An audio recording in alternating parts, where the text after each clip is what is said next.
Somewhere in the bowels of the city that never sleeps, Kevin McCullough, radio host with Salem Media, is a man also not sleeping. Syndicated radio talk show host Kevin McCullough. And that guy would like a word with you.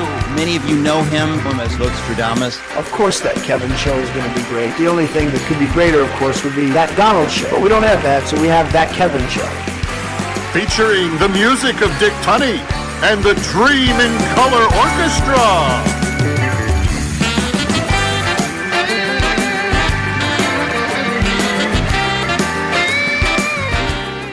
Tonight, $87 million at the box office is nothing compared to his passion for the life of children. Jim Caviezel, Fox News megastar Kayleigh McEnany, Justin Jesso and Andrea Berg in tonight's Spotlight, plus Assignment Desk Weekend and Trippin' in Times Square. And now, from Times Square, where the narrowly avoided Broadway strike will allow Doc and Marty's 1.21 gigawatts to roll on, here's that Kevin.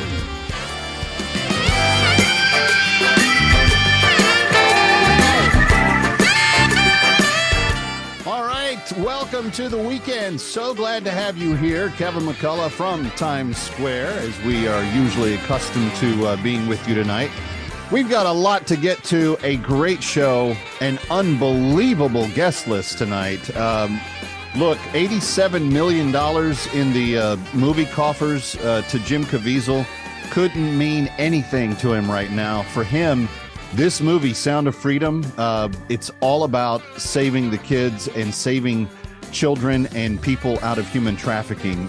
Friends, you know that's a big passion at this microphone. We've as of right now, we've liberated 93 human slaves this year alone with Christian Solidarity International. And in previous years, you add them all up together, it's in excess of 3,500. So very, very happy about that. Welcome. Glad you're here. We've got Assignment Desk Weekend. We couldn't go the whole night without a look at the news.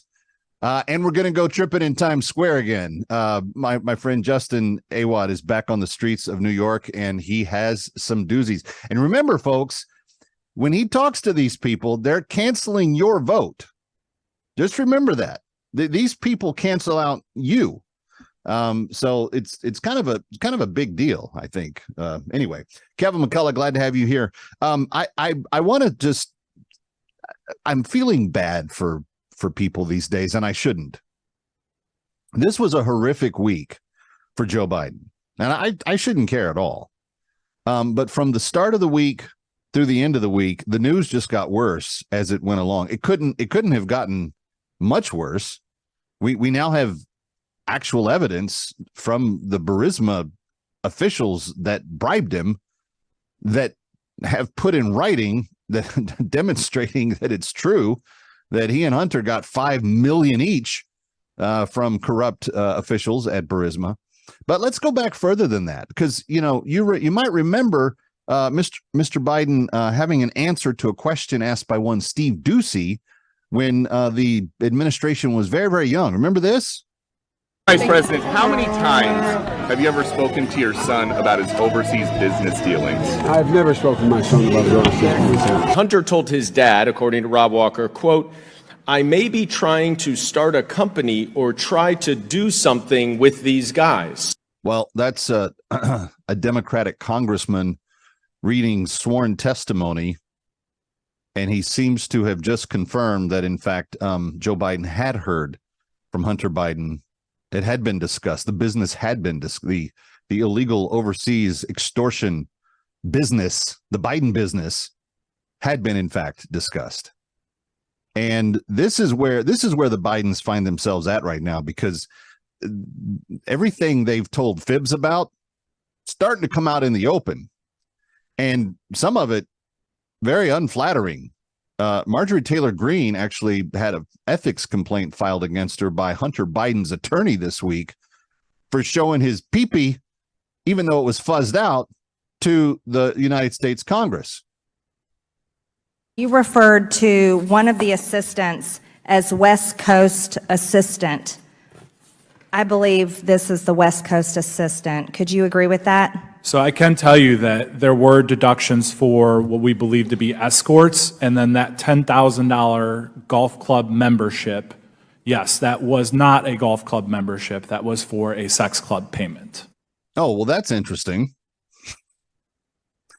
But we're not surprised by any of this, right? This is all on the laptop.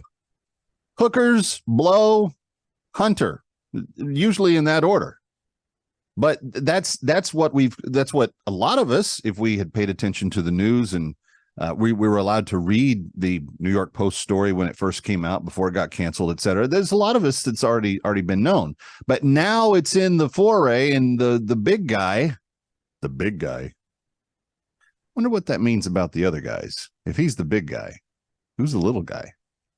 Just troubling possibility there. Anyway, so the bad news coming out through the hearings and stuff, that was just a part of the week.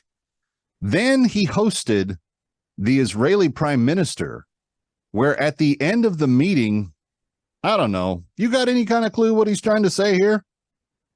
And we brought Israelis and Palestinians together at a political level, and Accra and as well as Shram.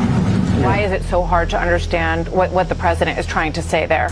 I think he was very, very clear, Martha. So you didn't think there was any problem to communicate there? You didn't have any difficulty understanding what he was trying to say? The president was very clear in that clip, and he's been very clear with the Israeli leaders about what we're trying to do here. That's John Kirby, and I got to tell you, I wouldn't want to do his job right now. He's in director of communications now, I think, for all of the national security operations.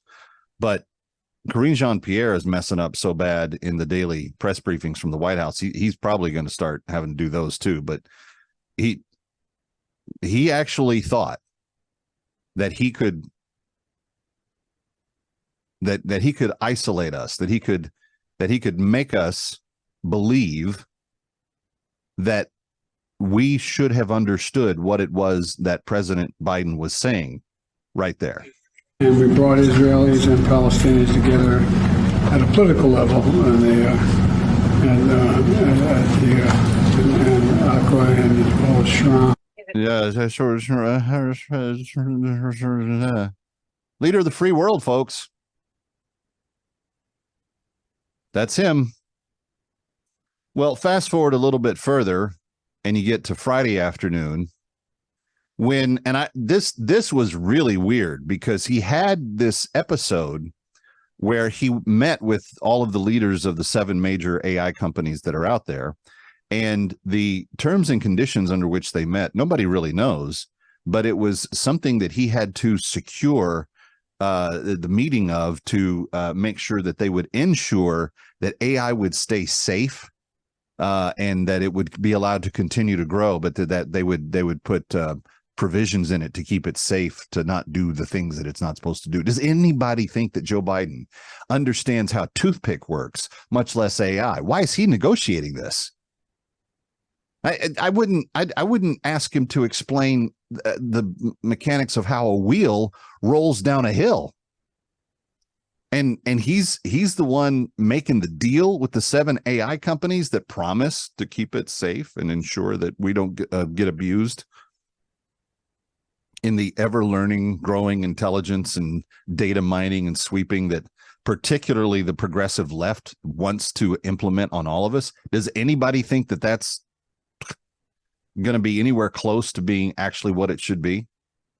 Why is he negotiating this? Why is the chief well, maybe they have a check form. I don't know. We'll see. But so after he has that meeting, then he goes out and tries to do a press conference. Now, you have to understand, this chief executive doesn't do many press conferences. He's just not up for them. You know, when Trump was there, he'd be like, yeah, you. Yeah, next. Yeah, what you got to say? Yeah, sit down. I already talked to you. Yeah, you over there. He'd do the whole room. Back row to the front. Everybody get a question. Boom, boom, boom. Yeah, that's all you got. Give me more. Boom. Joe Biden comes out, starts looking at his watch. I don't know, it's ice cream time. I gotta get out of here quick. And he announces, and by the way, people that were in attendance couldn't decipher whether he was coming out to say that AI was a danger or whether it was a good thing. But then someone had a real question about Chinese hacking us, and he just walked out. Mr. President, can you tell us about the hacking of cabinet officials by China and the threshold of concern you have about that, sir? Ready? Yes. How we fit these guys in. All right. There he went. He was also overheard saying that he's the AI. I'm the AI. If you think I'm Abe Lincoln, it's the AI. I'm really the AI. Pretty scary stuff for the leader of the free world to be in. Anyway, it was a bad week for Joe. Coming up next, Jim Caviezel. Don't go anywhere.